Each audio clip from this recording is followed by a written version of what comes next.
Getting Things Done by David Allen. His writing centers on productivity in terms of work and personal life. Having over 20 years of experience in management consultancy, he put together a method to increase efficiency in managing all the different aspects in a person's life. Through the application of this simple framework of techniques, the aim of the reader would be to have control over the entirety of inputs he encounters, while keeping his mind free from anxiety and stress.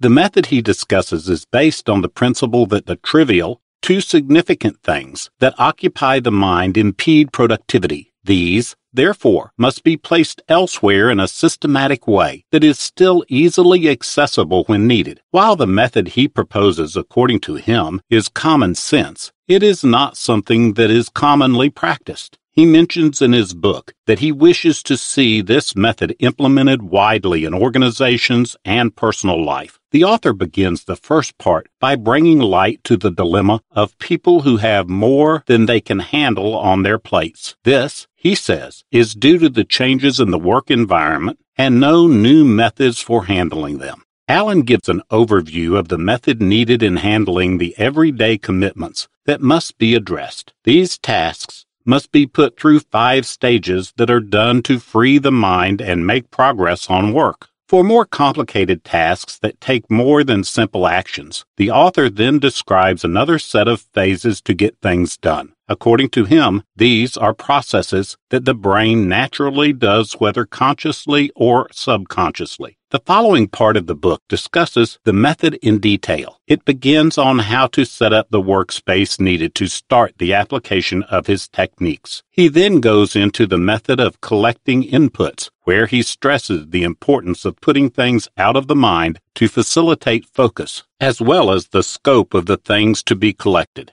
Once the collection is finished, processing the inputs comes next. This is a decision-making stage where results desired and actions related to the inputs will be determined. After determining actions, it also discusses how they will need to be organized. Organizing will be dependent on the type of action needed to accomplish the tasks. The book also stresses the importance of reviewing the organized inputs. It gives you some ideas on the right thing to review at the right time. It emphasizes the importance of updating and emphasizes the need for comparing your commitments against your goals. When the review is done, the next step mentioned in the book is carrying out the actions. Deciding the right things to do at the right moment is a critical aspect that is also discussed by some models that the author mentions. For projects that involve a number of actions, the importance of the right type of planning is also mentioned in the book. In this chapter, some tools that will help with planning are also suggested. The last part of the book is about the benefits of the key principles of the method discussed. The power of the collection phase is emphasized in terms of its benefits personally and in organizations and relationships.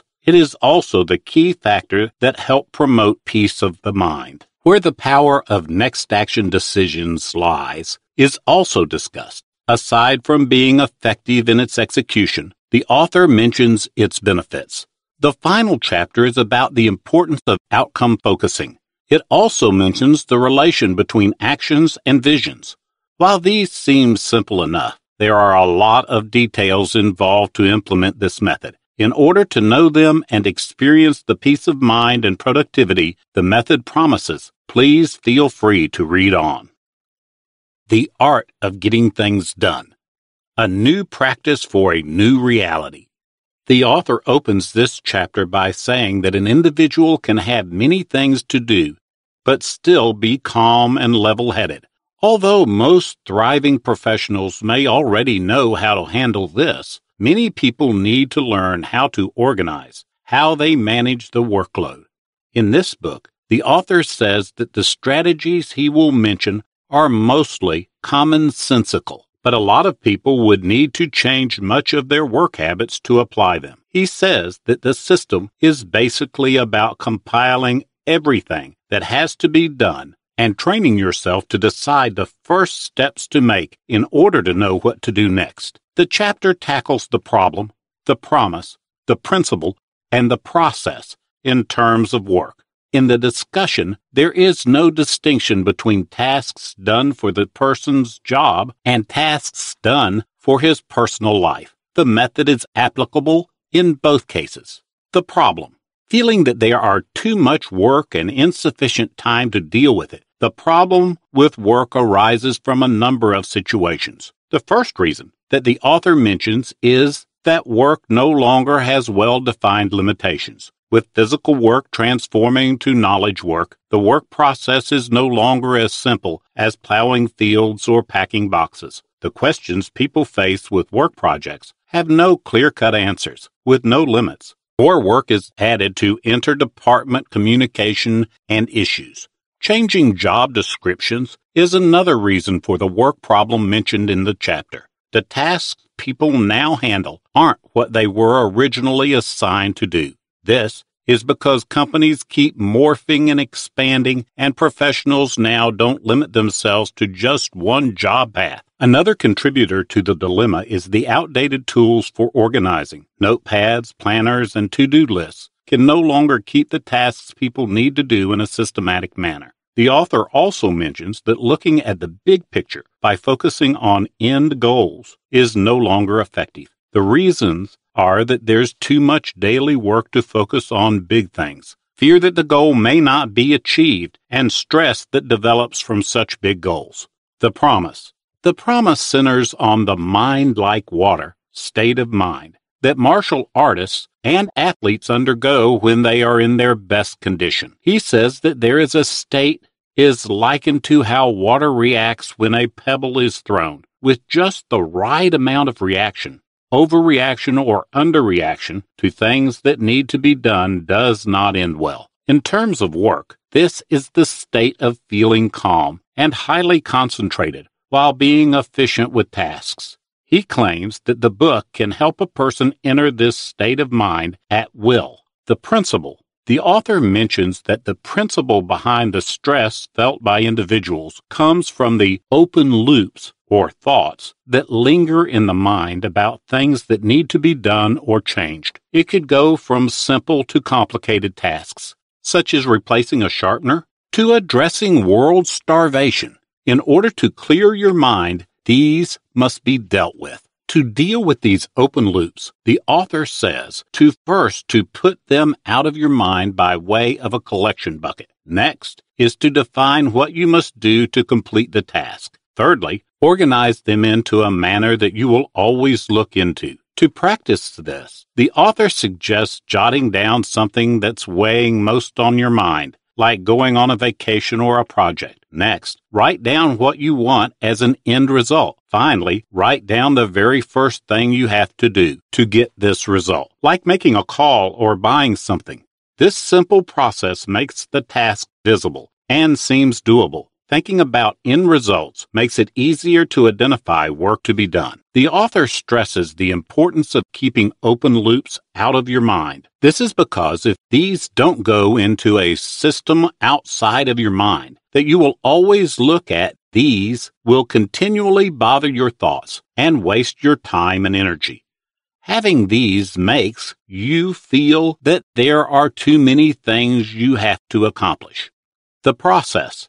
The process that the author mentioned to help you become effective, calm, and concentrated is by keeping everything out of your thoughts. In order to do this, you have to manage your actions, not time, information, or priorities. Managing time, information, and priorities are misconceptions because these are not things that can be controlled. Managing actions is the right approach. Here, the author recommends using a bottom-up approach. Instead of focusing on company goals, focusing on current tasks will liberate you and enable you to be more creative and think of higher goals. The author says that open loops or commitments must be managed horizontally and vertically. Horizontal commitments involve day-to-day activities, while vertical ones include bigger goals such as company projects or a future trip. The key, the author describes, to managing actions is getting everything out of your thoughts. The author likens the mind to a computer RAM. It has limited storage capacity and can only think of a few things at a time. Therefore, everything must be put outside in the form of a bucket to help your mind focus.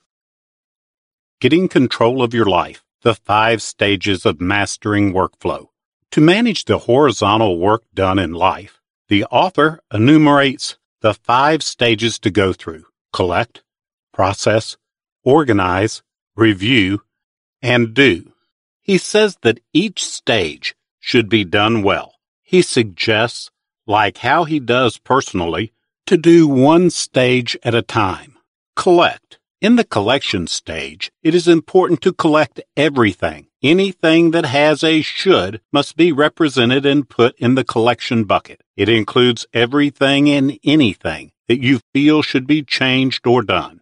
It could be emails that need to be addressed, ideas that need to be implemented, or old devices that need to be fixed. Anything that is not yet done is considered an open loop. The collection bucket mentioned in the book is somewhere out of the thoughts. It could take the form of a real basket, paper, electronic notes, voice recording, email, or high-tech mechanisms. In order to be successful, the book mentions that collection must satisfy 3 conditions. 1. Don't leave any open loop in your thoughts. Having some in your mind and some in your basket will make the process ineffective, as this leaves stuff nagging at your thoughts and prevents you from being relaxed and in control. 2. Just have enough collection buckets, since it is something you would need to view regularly. It shouldn't be too much and found scattered everywhere. 3. Empty out the buckets on a habitual basis. The author likens not emptying your buckets to having trash cans that aren't emptied out. What goes into the bucket must come out by being accomplished. Process. After the collection stage is in the process stage, the first thing to do is to ask 2 questions. What is it? And is it actionable? This is where the open loop branches into yes and no categories. If the answer is no, the author says that it can be any of the 3. Useless, for later, and for reference. If it is not something you need, then throw it out. If it is something that cannot be done at the moment, save it for later. If it is some data that might be needed in the future, save it as a reference. If the answer is yes, determine what you want as a result, and then the very first thing you have to do to get there. The action could be as simple as calling someone, or more complicated like research, but it is something you do physically. After determining the outcome and next action, the open loop can fall into 3 categories: do it, delegate it, or defer it. If it is something that can be done immediately and for only about 2 minutes, then do it immediately. If it is something someone else has to do, then delegate it to that person. If it is something that cannot be done within 2 minutes and you have to do it yourself, then do it later. If the loop requires more than one action, then it goes to another category for projects. Organize.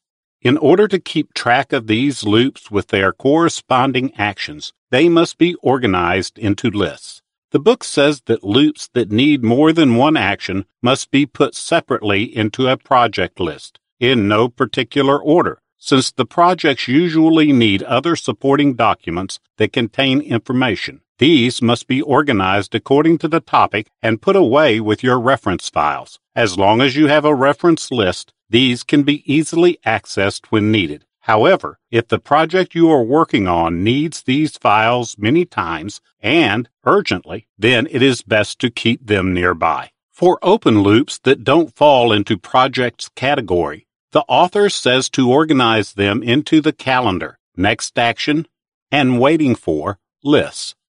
Things that need to be done on a specified day or time can be listed in the form of a calendar, which can be further subcategorized. Meetings or appointments are usually set at specific hours. Some things don't have to be done at specific times, but at specific dates. And there are also data that are relevant to specific dates. All these can be listed in a calendar to set reminders. The next actions list mentioned includes things that you have to do as soon as you can, but do not have to have set deadlines. You can have them in a list that you review regularly. You can then accomplish them in your free time. The waiting for list contains the actions that you have delegated and need to follow up on. For things that are non-actionable, those that are useless must be thrown out. Those that may be done later can be listed into things that you may do someday, and things that need reminding by a someday maybe list on a tickler file or calendar. Those that contain only probable useful information must be kept as reference materials, either by topic or as general information. Review. According to this chapter, listing things to do is different from remembering it when necessary. To manage work, it is therefore important to review the lists weekly. The author stresses that your calendar must be reviewed frequently, and what has been done must be crossed out. Next to review are your next actions list, projects, waiting for, and someday maybe lists. To review means to check if you have more things to collect and process, to check the system, and to keep lists up to date. Do. The do stage of workflow management consists of deciding what to do and not to do at a time. Here, the author lists 3 models to use in making decisions: the 4 criteria model for choosing actions in the moment, the 3-fold model for evaluating daily work, and the 6-level model for reviewing your own work. To decide what to do according to the first model, first ask whether where you are and what you have is relevant and useful to the task. Next is, do you have time to do it? Do you have the energy to do it? Finally, having these resources, what task would you benefit most from doing at the moment? The 3-fold model lists 3 types of tasks you would usually do. First are those that you already listed as next action that you have decided to do beforehand. Second are your tasks that you did not expect but just come up and you decide they need to be done. Third is determining more tasks that you need to do at the moment or in the future while you are emptying out your collection bucket. The last model organizes tasks to be done in terms of proximity to your job. Current actions include the tasks to be done at present. Current projects are those to be done soon, which has actions you probably have currently. The next level involves your responsibilities, which may include tasks you want to accomplish since it is within your job description. Further along are goals you have for the next 2 or 3 years. After these are goals you want to achieve within 3 to 5 years. Lastly are tasks that need to be done to accomplish life goals or company goals. Getting projects creatively underway. The 5 phases of project planning. While the 5 stages of workflow are for the horizontal aspect of knowledge work, the 5 phases of project planning focus on the vertical aspect.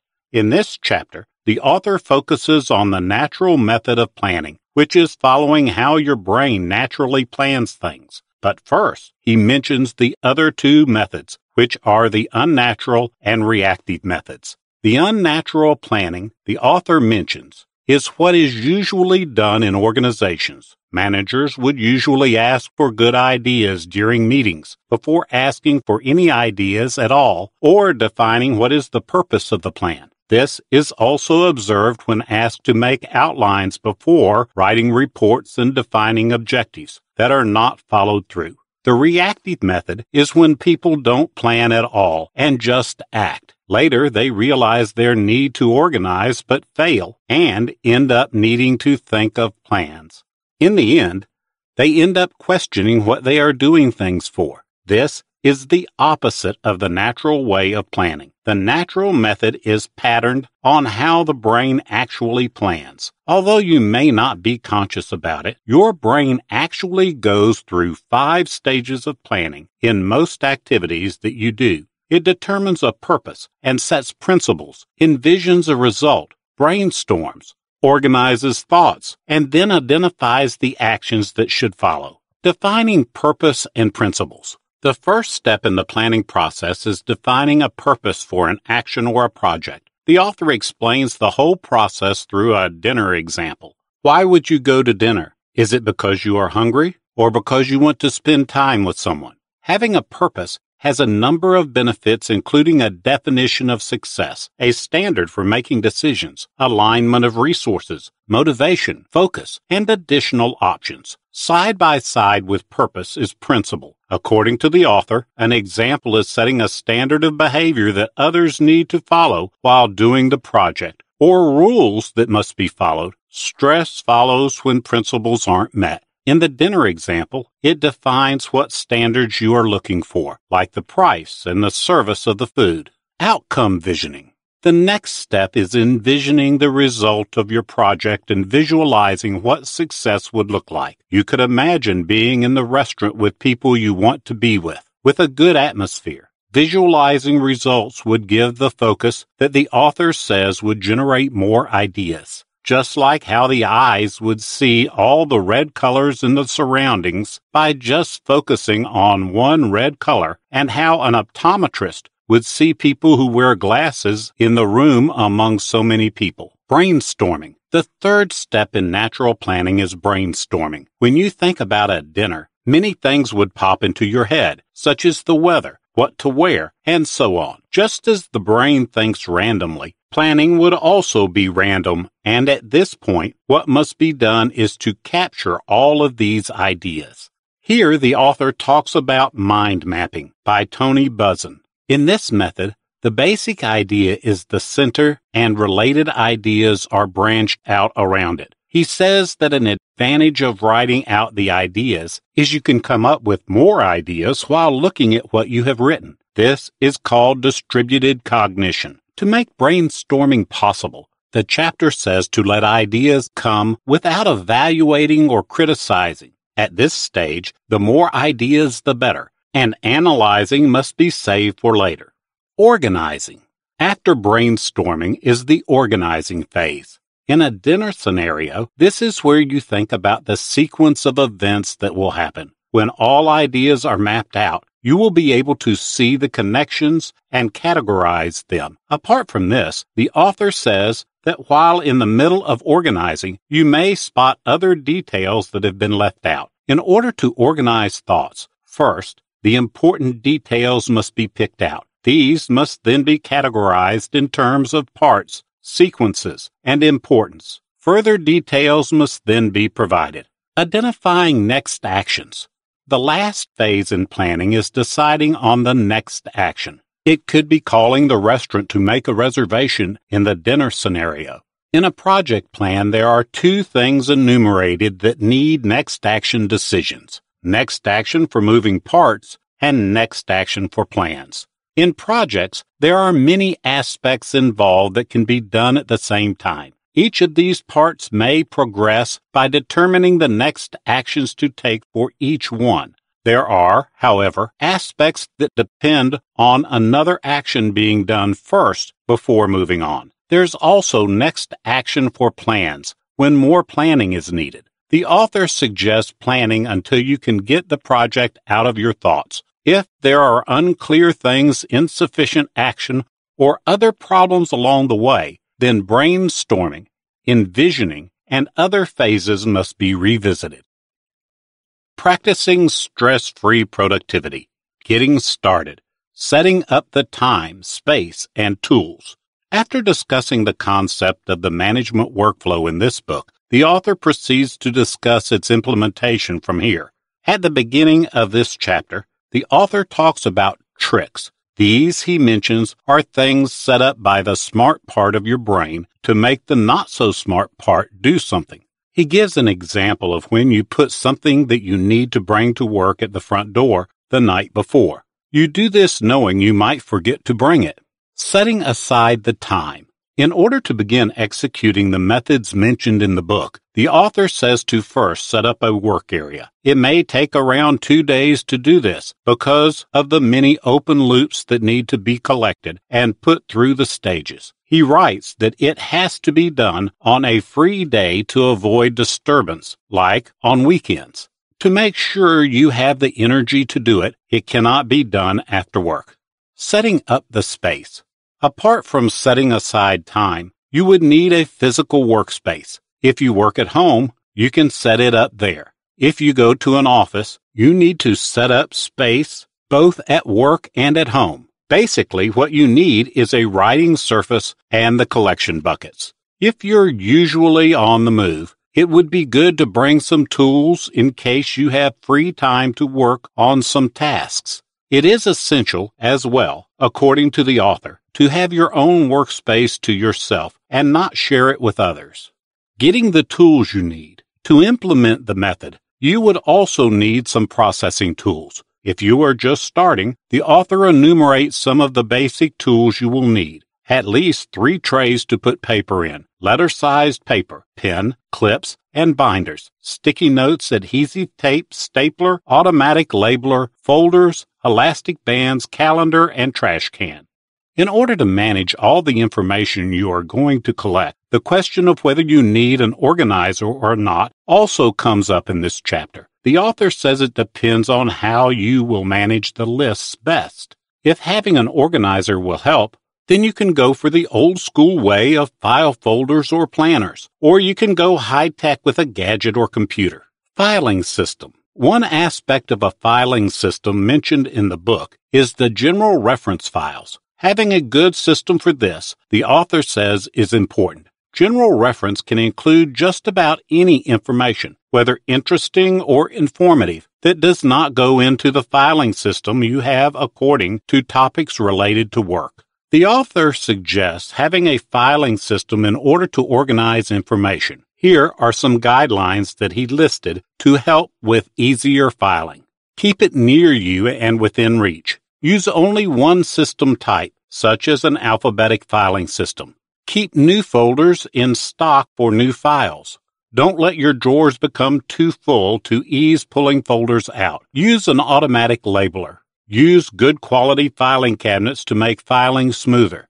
Don't use hanging files and go to the traditional file folders instead.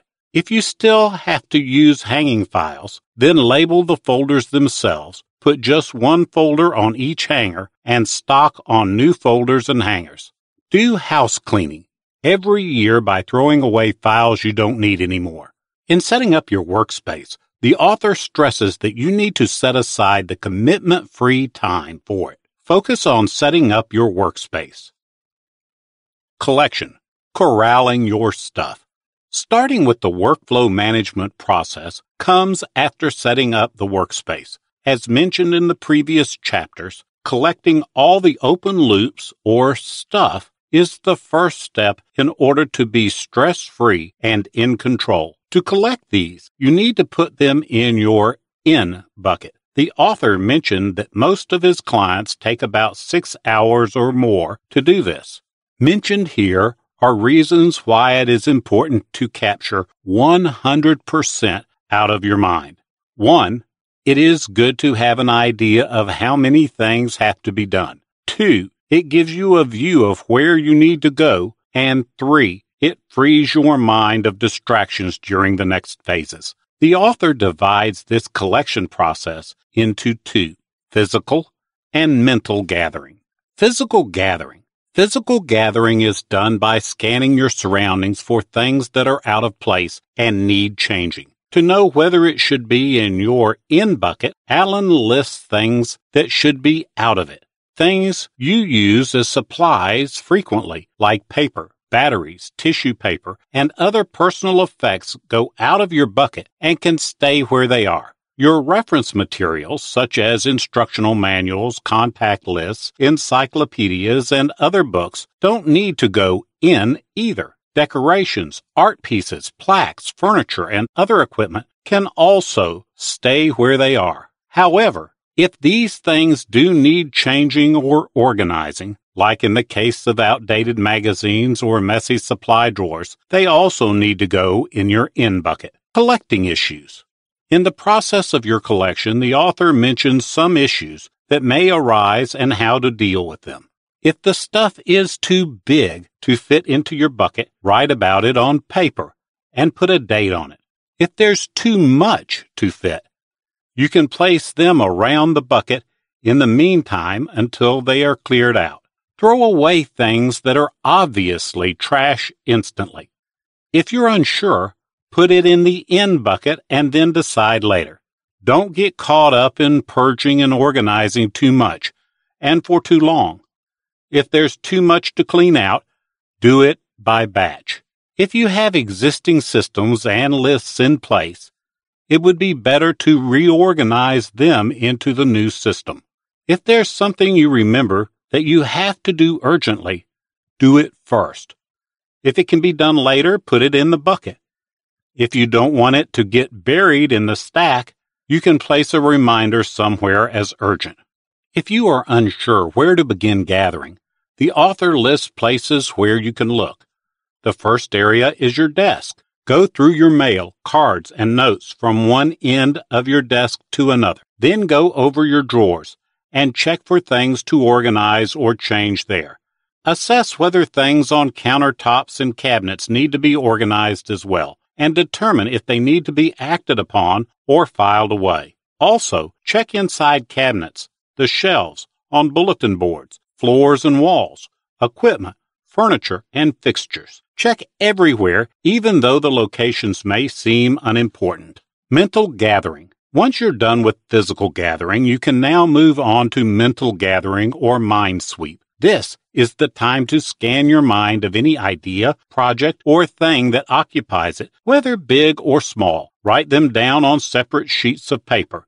In this chapter, the author includes a trigger list that can help you remember things you might have missed out. Some include professional-related words, such as projects, colleagues, communications to make, writings to finish or submit, meetings that need to be set, financial, banks, customers, and so on. There are also words that are personal, like family, places to go, phone calls, upcoming events, home, household, errands, healthcare, etc. The in inventory. The author also suggests putting other listed tasks and downloaded voicemails in your in bucket. Emails also belong in it, but there's no need to print them out. The author ends the chapter by reminding that all these things should not stay in the in bucket.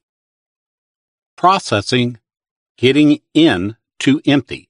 Emptying out the in bucket doesn't mean actually doing all the tasks you have collected. It means letting them go through the process by determining what they are, their meanings, and then deciding what to do with them. At this stage, 5 things will be accomplished. The useless will be thrown out. Some actions will be done if they take less than 2 minutes to do. Some stuff will be assigned to others. More than 2-minute actions will be put into an organized system, and projects will be identified. This stage is best shown in a window diagram in the book. Processing guidelines. Before proceeding to process stuff, there are some guidelines to follow that were mentioned in this chapter. 1. You must process the item on top. You should not try to scan the stuff in your in bucket for priority or interesting things to do, since you will be going through all of it anyway. Start from the top to bottom. Another guideline is processing one at a time. Whatever you pick out on top must be focused on first before getting another thing to process. The only exception to this rule is multitasking individuals who need a minute to think about things before making decisions, but can at the same time decide on something else. The third guideline is that whatever goes out must never go back in, since it is not actually doing and just deciding what to do with your stuff. It should not go back into the collection bucket. Once you take it out, decide on it, and move it to where it belongs. What's the next action? When you've determined what the items are, the next thing to do is to decide on what first action you need to take to accomplish them. Here, the diagram shows that the stuff is funneled into actionable and non-actionable items. No action. If there is no action needed, the items could be for trash, incubate, or reference. Trash is for items that are no longer needed. Although most of them have been thrown at the collection stage, some may still have gone in. Things that cannot be acted on at the moment, but probably can be done later, go into incubate category. Examples given by the author are a watercolor class you don't have to attend yet, but maybe in the future, ideas for next year's meeting, and the like. These could either go into a someday, maybe list or a tickler file. Those that are not actionable but contain some information that you are interested in or you think would be useful at some point have to be kept as reference. Actionable. If there is an action that needs to be done, this is the part where you decide what the next action would be. However, before coming to a decision, you first need to plan and analyze the circumstances. An example given is cleaning a garage. Although it would be obvious to just go there and start cleaning, there could be an appliance in the way that you would need help with. So the next action, in this case, would actually be asking for help. The next action is the very first thing your body does and is something you can see. When the next action is determined, your stuff is further funneled into do it, delegate it, or defer it. Do it. If an action can be done within 2 minutes, you should do it immediately. Don't save it for later if it has to be done eventually. This was useful for one of the author's clients who usually had hundreds of emails a day. Before he practiced this, he put off addressing his emails and accumulated them to thousands. 2 minutes is not the iron rule, but just a guide, depending on your own time available. Delegate it. If the action would take longer than 2 minutes and it isn't something you have to do yourself, then delegate it to the person who is responsible for it. The author mentions that this is not necessarily to people under you. It could be to another department or your boss. You can send him an email, write a note, send a voicemail. Tell him during a meeting, through phone or in person. For record purposes, and for the person to do it at his own time, email would be most preferable. If you need to know the outcome of your delegated tasks, then a record should be kept in a waiting for list in the organizing stage, later as well as the date of when you passed on the task. Defer it. If the action takes more than 2 minutes for you to do, jot them down and stack them for now until you go through the organizing stage. Identifying projects. Projects are the stuff that would require more than one action to complete them. The author says that these projects must be put on a projects list to keep track of them. He mentions that this does not mean they are prioritized, but they must have an appropriate place. Organizing, setting up the right buckets. There are 7 categories of stuff listed in the organizing phase. 1. Scheduled activities and info on calendar. 2. As soon as possible category. 3. Lists of things you are waiting for. 4. Projects and categories. And there 5. Supporting materials. 6. References. And 7. Someday maybe category. According to the author, your stuff must be strictly where it should be. Otherwise, you will lose trust in the system and divert your needed focus to secondary necessities. In order to keep track of all of these, you will need to keep lists and folders. Store your references and materials in folders. Your list can be a folder with notes on similar items, a list that comes with a planner, or a digital list. Actions that go on your calendar. For actions that are deferred, they can be either actions that must be done on specific days or at specific times, or those that can be done as soon as possible. For this category, only stuff that absolutely needs to be done on the day or time indicated must be listed.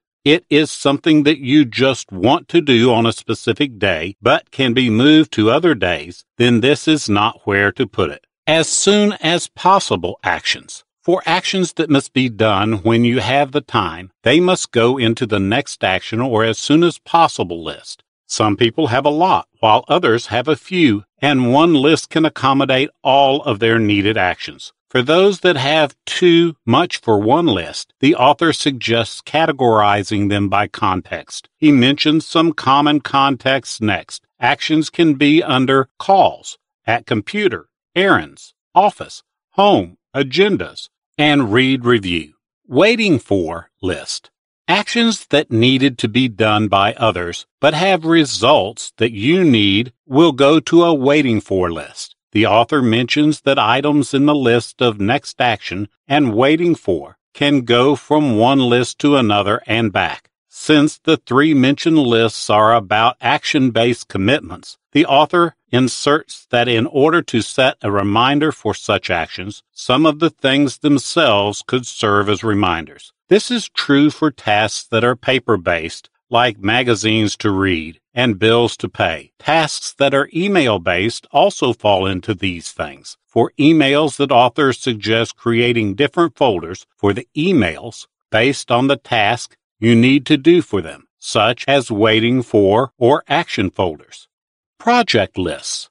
The fourth category, which is the projects list, does not include plans and details regarding your project. It includes all the commitments and next actions for the different aspects of the project, and in order to make it effective, it must be reviewed weekly. Whether to have subcategories or just one list is up to you. Some subcategories may be personal, work-related, delegated, or by type. Project support materials. Materials related to projects should be placed in a separate folders according to the author. These shouldn't be used as reminders for the projects themselves because it could make you feel overwhelmed. Just pull them out when you need them. There are various ways to file supporting documents for projects. The author enumerates attached notes on project lists, email categorized under projects, paper filed in folders or notebooks, reference materials. Information that is not actionable is placed under this category. In order to access the information you need, these must be organized properly. The author lists some systems you could use. General reference. These can be organized alphabetically, including any random information or material you have thought to be useful. Large category. Sometimes there could be so many files related to one topic. For these, you can file them in a separate drawer or cabinet. Rolodex and Contact Manager. If your work involves a lot of people, you might want to keep information about them separately, such as their phone numbers, birthdays, performance reviews, etc. Library and Archive. Information that you would rarely need can be kept separately from your workspace as long as it is organized in a way that's easily accessible. Someday maybes. While collecting open loops, there may be some stuff that you thought of wanting to do in the future but didn't feel was urgent. Those things fall into someday maybe category. This section mentions that it could include a trip, doing a future project, skills you want to have, etc. The book points out that there may be things on your list that you need reminders for, such as company events, projects in the future, or decisions you need to make like hiring or changing careers. For these, you must put a trigger on your calendar to remind you at some point about them. Aside from a calendar, you can also use a tickler file for reminders. This serves as a physical calendar, which you can send to yourself on specific days if you have an assistant or something you review daily. Here, the author instructs how to set up a tickler file. For this, you need 43 folders labeled 1 to 31 to represent days of the month, and January to December for the months. To organize the tickler system, the first folder must be the date of the next day. Once you reach the end of that month, the next folder must be the next month, followed by the days 1 to 31. To use this, you need to check the content of the current folder every day and empty it out by accomplishing the tasks filed in it. Checklists. The author ends this chapter by discussing checklists. He says that during coaching, he encountered some memos to self that include keeping good health, spending time with family, good morale for the team. While some may have corresponding actions, others may only serve as an overview of your filed commitments in the form of a checklist. These could include your career goals, family and relationship goals, financial goals, etc. Small matters may also require checklists, such as checklists of things to bring on a camping trip or your travels. Reviewing. Keeping your system functional. When your system is all set up and organized, the next thing to do is to keep it running and useful by making sure to review it regularly. In order to calm your mind and be in control, you must review the right things at the right time. Keep the system up to date and evaluate the system against your goals. What to look at when? Calendar first. The very first thing to look at is your calendar or tickler file, so you would know if there's any time to do other activities aside from those that have a set schedule. Action lists next.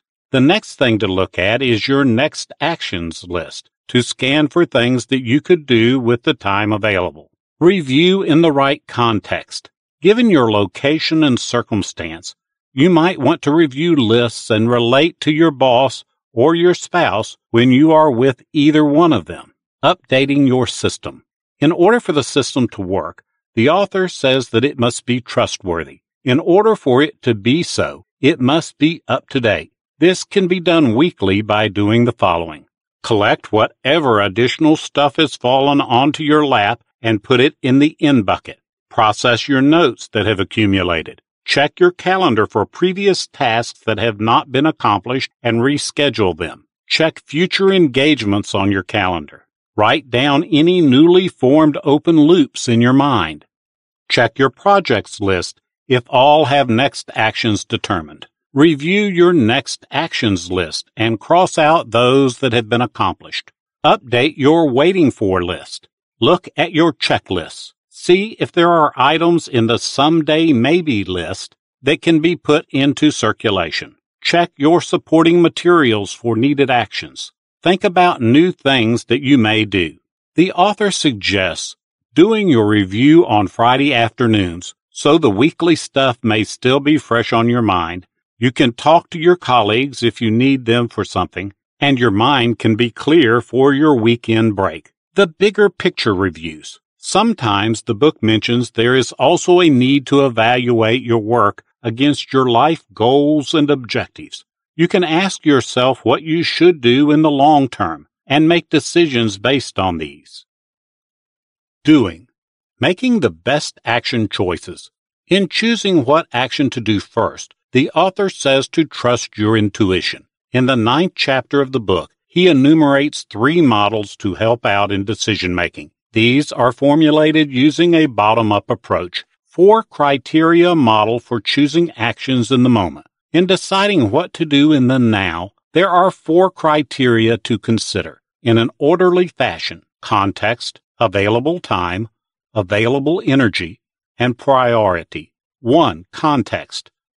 According to the book, context is the first thing to consider when selecting an action. This is in terms of locations and tools that are currently available to you. This is the reason why action lists are organized according to context.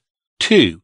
Time. The next thing to consider is the time available. If you have a scheduled meeting in a few minutes, find a task that you can do within that period of time. This makes your free time productive.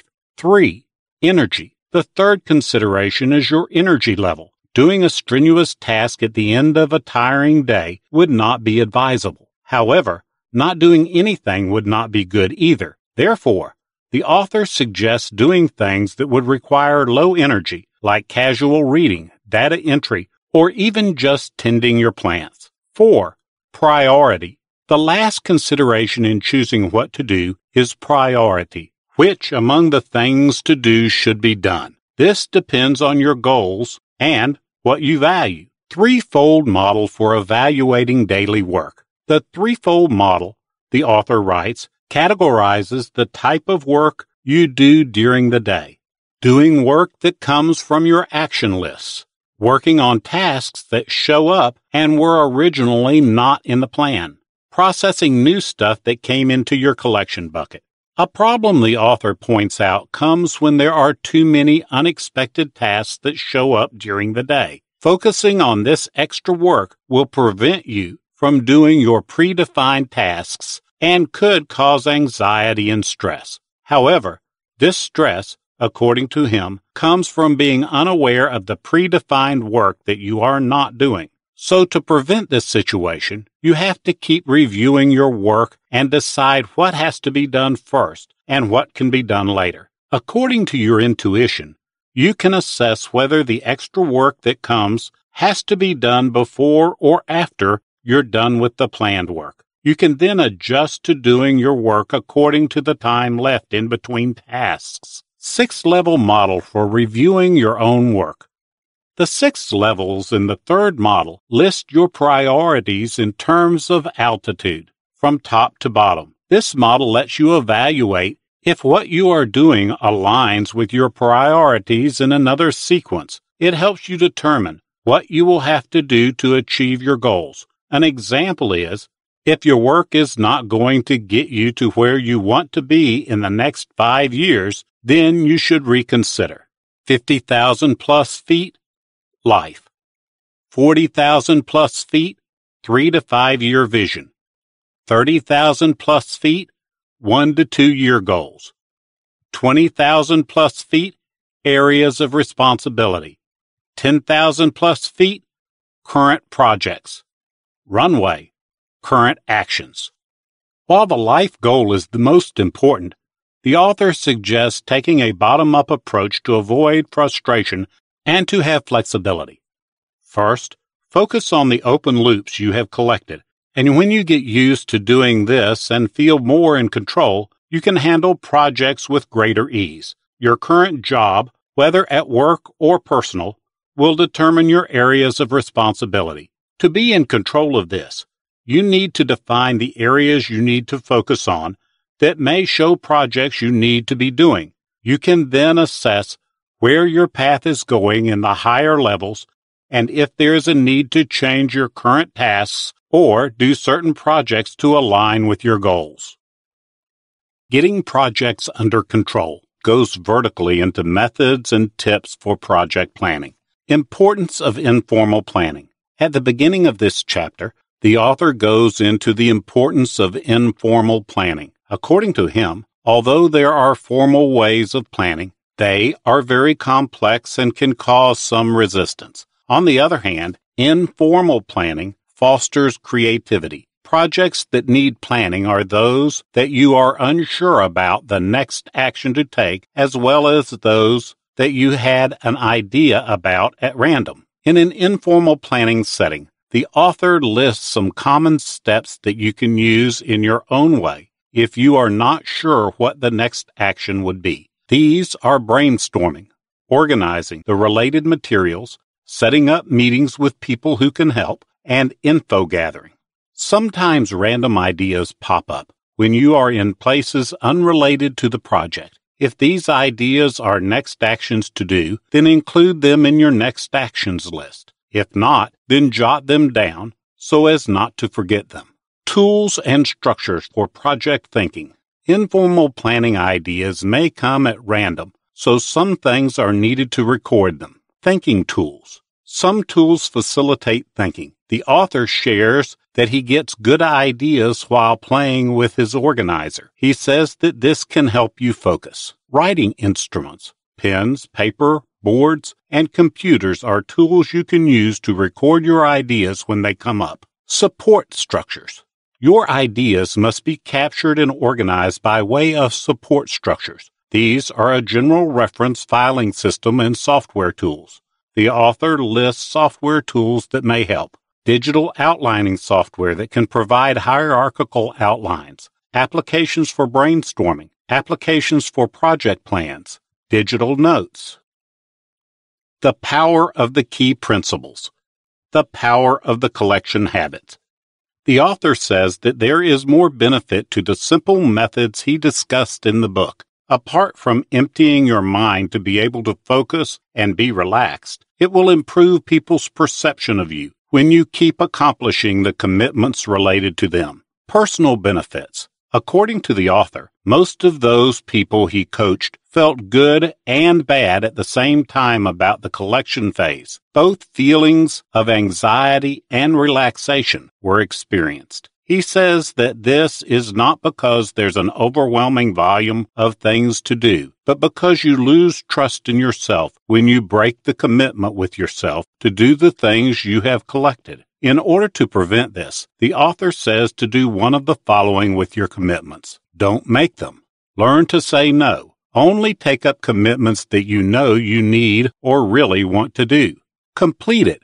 Just do it. Marking off tasks as done would make you feel a sense of accomplishment. Start with less than the 2-minute tasks. Renegotiate. Having collected things to do makes it easier for you to renegotiate them. An example of renegotiation was given about rescheduling a meeting or putting off cleaning a garage. The time management approach implied in the book is different from the traditional ones. Other models say not to do unimportant things. However, the problem with this is unimportant things would still take a space in your mind and keep nagging at you. The model discussed in the book makes way for you to capture them and decide which to do and not to do, as well as keep them off your mind. The key to making this process work is to collect 100% of the things in your mind so you will be able to take focus on one thing at a time and have a mind like water. Relationships and organizations. The author also mentions the frustration that occurs when a group of people's communication system is a failure. On the other hand, are relationships and organizations that have good communication, where they collect the emails, voicemails, and other forms of communication and process them into their system. These make people more focused. He shares how he and his wife put stuff in each other's in basket and that this is out of courtesy so they don't interrupt each other from their work. The power of the next action decision. Aside from the benefits of collecting the next action decision, also has power in it. Here the author mentions his vision of organizations adopting the next action decisions in their planning and meetings. He also says that there's a difference between making this decision when the commitment appears and when things get out of control. Source of the technique. The author mentions that he got this technique from his friend and mentor, Dean Acheson. And after coaching a lot of people, it has always helped in increasing productivity and calmness. Creating the option of doing. Often the stuff that has been collected doesn't end up being done because the next action hasn't been determined. An example is if tires is written for the need for new tires, but no next action determined, someone would tend to not do it. However, if the next action is determined like call the tire shop, it looks very doable and can be done since you know that it needs to go on the calls list. When there is time before a meeting and you see it, it can be done immediately. Why bright people procrastinate the most. Another discussion in this chapter is procrastination. The author says that people who are more creative and sensitive are actually the ones who do this the most because they can imagine more about stuff to do and the negative feelings about them.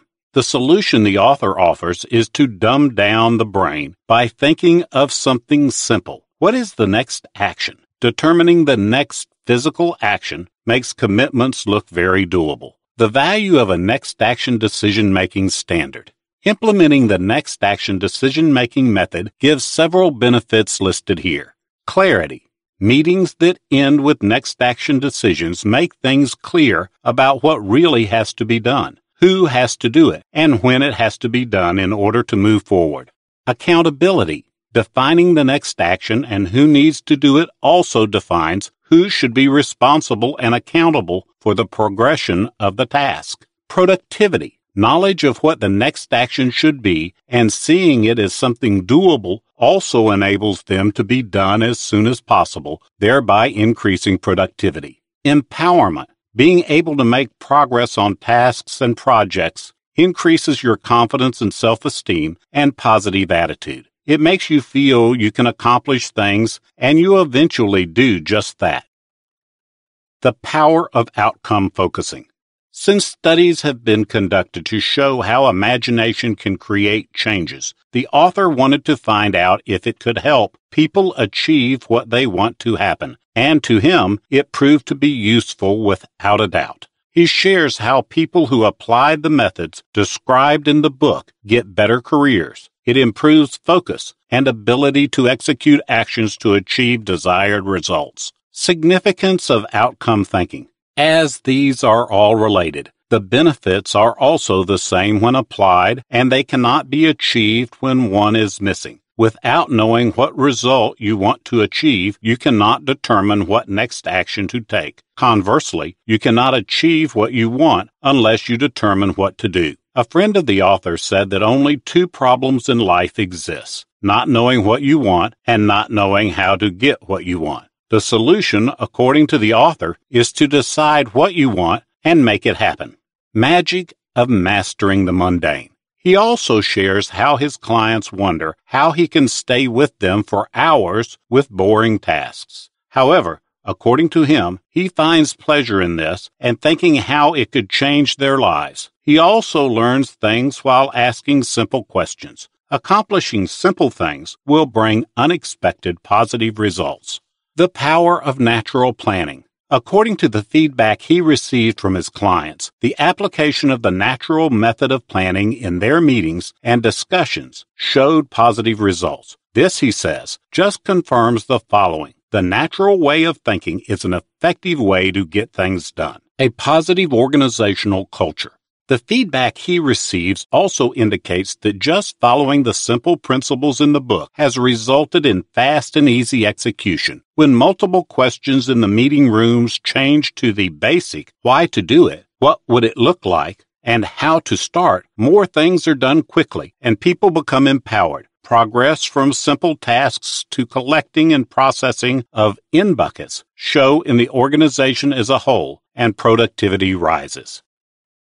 As the author put it before, the book was all about principles and methods that are very simple and commonsensical. The goal of the book was to provide a simple approach to managing your work, both professionally and personally. In the process of management, it should be done in the most productive and relaxed manner.